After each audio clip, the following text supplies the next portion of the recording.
YSR Congress party ఈ రాష్ట్రాన్ని ఏలుతుంది అని కూడా ఈ సందర్భంగా చెప్తాను. మరో 30 సంవత్సరాలు ఏళ్తామని కూడా ఈ సందర్భంగా కూడా మరి గట్టిగా కూడా చెప్తాను.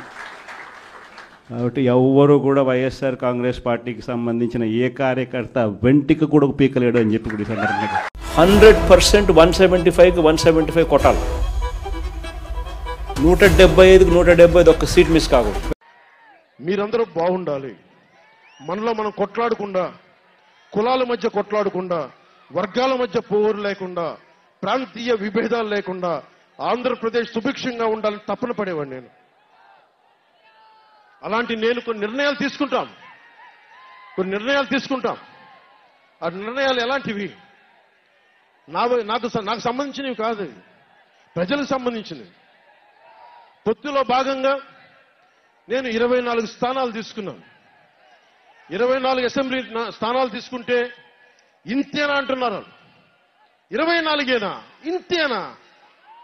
మనోళ్ళు కాదు, అవతలి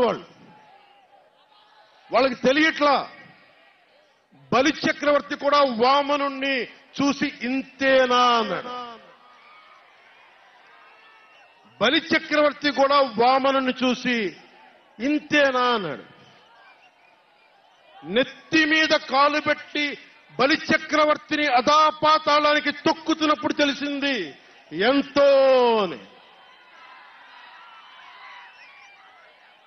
ఇంతింతై వటుడింతై నభో వీధిపై నంతై తోయిద మండలాగ్రమణకంతై వామనవతారాన్ని చూపిస్తుంది జనసేన. జగన్ గుర్తుపెట్టుకో, అధాపాతాళానికి తొక్కకపోతే నా పేరు పవన్ కళ్యాణే కాదు, మా పార్టీ జనసేనే కాదు, మర్చిపోకో. నేను చెప్పాను, మాకైనా ఒక సీట్ వచ్చినా మీరు ప్రతిపక్షం కూర్చుంటారు కానీ నేను సంతోషంగా ఉంటానంటే పాపం లేదు. మీ ప్రజలు మీకు ఇవ్వలేదు అవకాశం లేదు. మాకు దామాషా పద్ధతి ప్రకారం పర్సంటేజ్ ప్రకారమే మాకు ఓట్లు మాకు ప్రతిపక్షం కావాలంటే they should go to Germany. అక్కడ ప్రాసెస్ ఉంది, అక్కడ ఫెసిలిటీ ఉంది, అక్కడ సౌలభ్యం ఉంది. మీరందరూ తలా కాంట్రిబ్యూషన్ చేసిన సభ్యులందరూ వాళ్ళకి కూర్చొని ఫ్లైట్కి వెళ్ళేసి పంపిస్తాం.